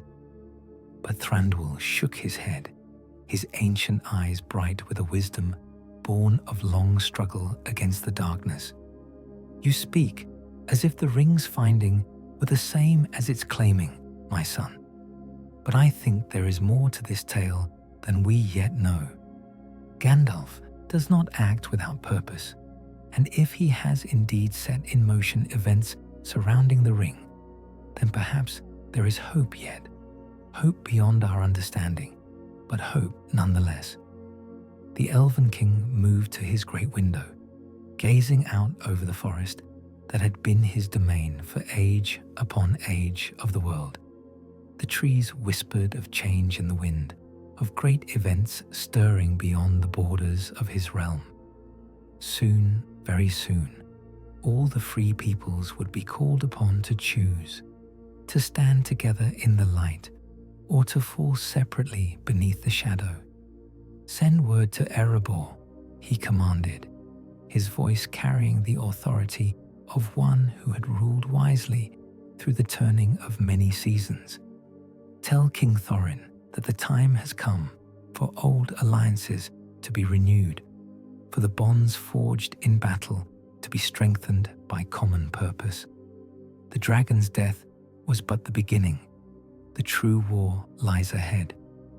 As Legolas departed to carry out his father's commands, Thranduil remained at his window, watching the play of light and shadow across his realm.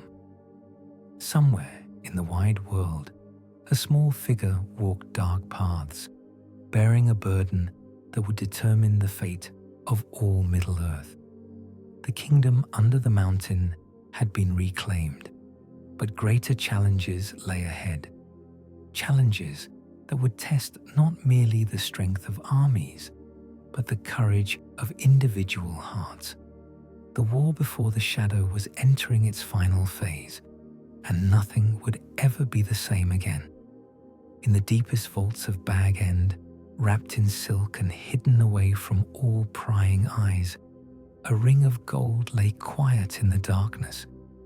To any who might chance upon it, it would seem no more than a simple band of metal, perhaps a wedding ring lost by some careless hobbit, or a trinket of small value forgotten in the depths of an old chest. But Bilbo Baggins knew better. The hobbit sat in his study, quill in hand, trying to write the final chapters of his book, the tale of his adventure with the dwarves, his encounter with the dragon, the battle that had freed the north from Smaug's shadow. Yet the words would not come, for how could he tell the whole truth? How could he explain the source of his greatest treasure, the secret that had made all their victories possible? The ring had come to him in the depths of the misty mountains, in the dark tunnels where he had faced a creature so wretched and ancient that even the memory of it made him shudder. Gollum, the thing had called itself, a being so consumed by centuries of malice and obsession that it had become something barely recognizable as having once been alive. And the ring had been its precious, its birthday present, the source of its power and the object of its consuming love. Now it was his, and with it had come abilities that no hobbit should possess: the power to vanish from sight, to walk unseen through the world, to slip past guards and dragons alike without being detected. It was this gift that had made him the perfect burglar for Thorin's quest, the unlikely hero who could accomplish what armies could not. But the ring's gifts came with a price, and Bilbo was beginning to understand what that price might be. He found himself thinking of it more and more often, his hand straying to the pocket where it rested, his mind conjuring excuses to take it out and slip it onto his finger. The sensation of invisibility was intoxicating, the freedom to move unseen, to observe without being observed, to exist apart from the ordinary concerns of the world. When he wore it, he felt powerful, significant, special in a way that went beyond the simple pride of a hobbit who had seen adventure and lived to tell the tale. And that, he was beginning to realize, was dangerous beyond measure. The ring wanted to be worn. He could feel its desire like a whisper in the back of his mind, a constant gentle pressure that grew stronger with each passing day. It was not malevolent, at least not in any way that his simple Hobbit understanding could recognize. It simply wanted to be used, to fulfill its purpose, to share its gifts freely with the one who had claimed it. But Bilbo had noticed changes in himself since returning to the Shire, subtle alterations that troubled his quiet Hobbit heart. He was quicker to anger than he had been before, more suspicious of his neighbors' motives, less willing to share the good things of life with those around him. The ring, when he wore it, made him feel superior to the other hobbits, smarter, more worldly, more deserving of respect and admiration. These were not thoughts that sat well with a creature raised on the simple virtues of the Shire, and they made him wonder what manner of device he had truly found in those dark tunnels beneath the earth. There had been no word from Gandalf since the wizard's brief visit months ago, no guidance from the one person who might understand the true nature of what Bilbo had discovered.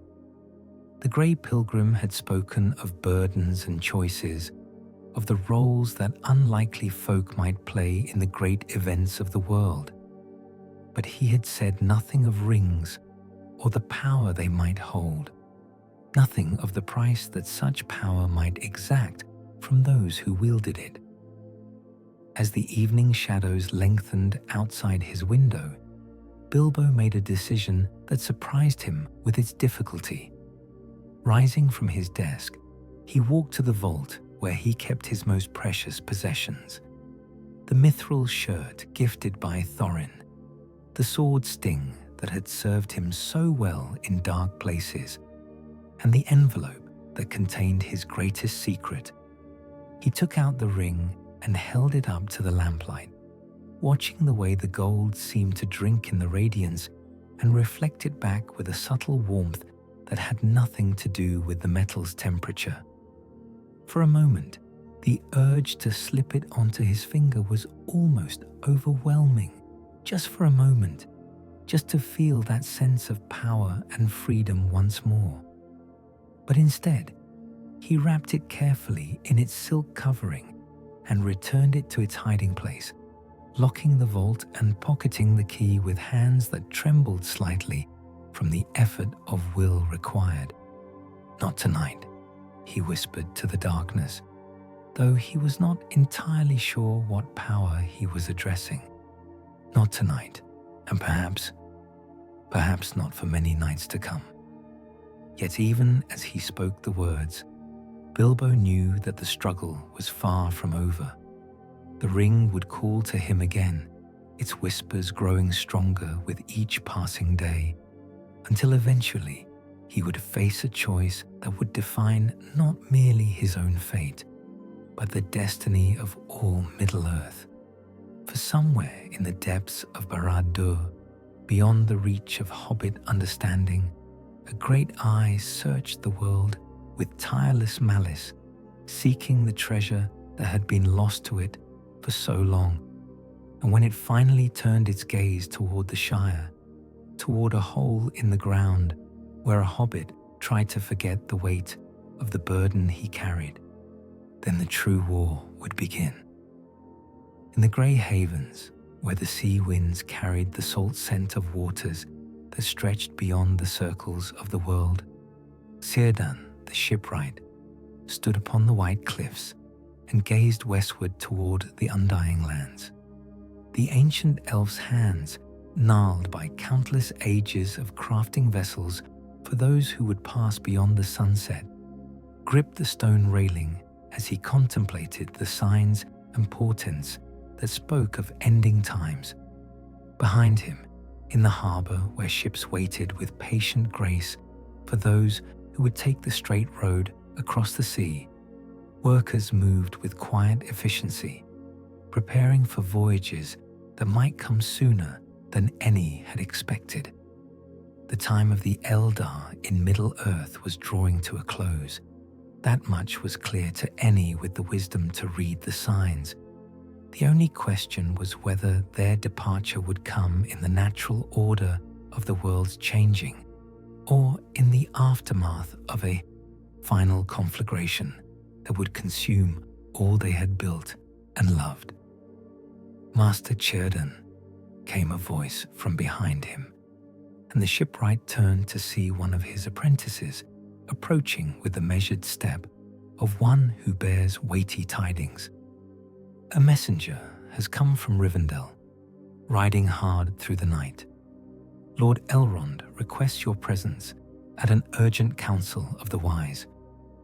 Círdan nodded slowly, his ancient eyes reflecting depths of wisdom gathered through millennia of watching the world's turnings. "It begins then," he said softly, speaking more to himself than to his apprentice. "The final movement of the symphony that has played since the first notes of the music of creation." As he prepared for the journey inland, the shipwright's thoughts turned to all that had brought Middle-earth to this moment of crisis. The dragon's death, the mountains reclaiming, the stirring of powers both light and dark. All had been but preparation for the greater test that lay ahead. Somewhere in the wide world, a ring of power had awakened from his long slumber, and with that awakening came the possibility of salvation or damnation for all the free peoples. The road to Rivendell seemed longer than it had in years past, though Círdan's immortal frame felt no weariness from the journey. It was the weight of knowledge that made each step heavy, the understanding that the council he rode to attend might well be the last gathering of the White Council in the peaceful halls of Elrond's house. When next they met, it might be on battlefields running red with the blood of the fallen, or in the shadow of defeat with all hope fled from the world. Yet as his horse's hooves struck the stone of the last bridge, and he saw the hidden valley opening before him, Círdan felt something stir in his heart that had been dormant for too long. Not hope, perhaps, for that was too simple a word for what moved in his immortal spirit, but something deeper and more enduring. Call it faith, call it trust in the wisdom of powers greater than those that moved in Middle-earth. Call it the simple recognition that even in the darkest hours, light endured. In Rivendell's halls, he found the other members of the council already assembled. Elrond grave and thoughtful, Galadriel radiant with the light of one who had walked beneath the two trees, Gandalf travel-worn but alert with the keen attention of one who had seen too much and understood the implications of all he had witnessed. Only Saruman was absent, and his empty seat spoke volumes about the divisions that had begun to fracture the unity of the wise. "The ring has been found," Gandalf said, without preamble, his grey eyes meeting those of each council member in turn. "Not by Sauron, not yet, but by one whose heart is simple enough to bear it for a time without being consumed. Yet that time grows short, and soon choices must be made that will determine the fate of all Middle-earth." The wizard's words fell into the silence of the hall like stones into still water, and the ripples they created would spread far beyond the bounds of Rivendell's protected valley. For in speaking those words, Gandalf had named the choice that lay before all the free peoples, not merely whether to fight or surrender, but whether to trust in the courage of the small and humble, or to succumb to the despair that whispered that the darkness was too great to be overcome. "A hobbit," Galadriel said, and there was wonder in her voice, as if she spoke of some creature from legend rather than one of the quiet folk who tended gardens and loved their dinners. You would place the fate of the world in the hands of one who has never ventured beyond his own borders, who knows nothing of the great powers that contend for dominion over all living things. I would place it in the hands of one who cannot be corrupted by the promise of power, because power holds no allure for him, Gandalf replied. The enemy's greatest weapons are pride and ambition, the desire to rule and the hunger for dominion. Against such weapons, the simple virtues of the Shire may prove stronger than all the armies of the West. As the council continued deep into the night, their voices weaving plans that would span the length and breadth of Middle-earth, Círdan found his thoughts turning once more to the sea that called to all his people with voices of foam and wind. The time would come, and soon, when the last ship would sail from the Grey Havens, carrying with it the final remnant of the elder days. But perhaps, just perhaps, that ship would carry not refugees fleeing defeat, but victors who had seen their long guardianship of Middle-earth complete at last. Perhaps the small hands that Galadriel spoke of with such wonder would prove strong enough to bear burdens that had broken kingdoms and humbled the mighty. In the end, it came down to faith. Faith in the simple courage of those who ask for nothing more than the right to live in peace. Faith in the power of love to overcome hatred.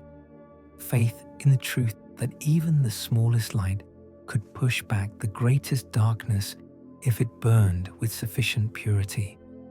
The war before the shadow had been fought in secret councils and hidden battles, in the corruption of ancient trees and the reclaiming of mountain kingdoms. But the war that was to come would be fought in the open, under the eyes of all Middle-earth, with the fate of the world hanging in the balance. And at its heart would stand a hobbit, bearing a burden too great for any mortal creature, walking a path that led through shadow toward whatever light might lie beyond. In the Grey Havens, the ships waited with patient grace, their white sails furled but ready to catch the wind when the time of departure came. Whether that time would come in victory or defeat, in the natural changing of the world, or in the aftermath of fire and ruin, remained to be seen. But hope endured, fragile as flame in a storm, yet burning still in the hearts of those who remembered that light was stronger than darkness, and that the smallest deed of love could change the world. The war before the shadow was ending. The greater war was about to begin.